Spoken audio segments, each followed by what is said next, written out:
மக்களை இப்போ நம்ம பார்க்க போகிறதே மக்கள் கருத்தை. வாங்க மக்கள்கிட்ட போய் ஒரு கேள்வியை கேட்போம். மக்களே, நீங்கள் மாதத்துக்கு எத்தனை நாள் ஹோட்டலில் சாப்பிடுவீங்க?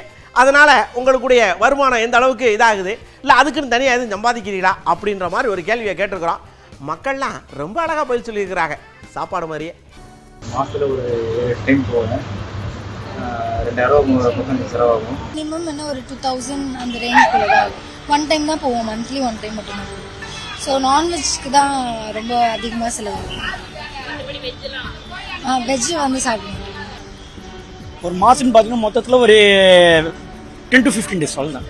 மோஸ்ட்லி என்னன்னாக்கா பிரியாணி மாதத்தில் ஒரு 4 தடவை ஒரு 7000 ஆகிடும். 1 months பார்த்தா 1500 அந்த மாதிரி வரும். 1 டேன்னு பார்த்தா தான் 500 ஆகும்.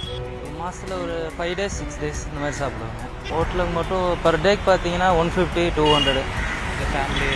ஃபேமிலியெல்லாம் பார்த்தா 1000 மேலே தான் ஆகும். விலைவாசி எங்கேயோ இருக்குது, வெளியே போய் சாப்பிடவும் முடியல. அந்த சாப்பிட்டு நமக்கு வருமானம் ஒரு நாளைக்கு ஒரு 500 இருக்குது.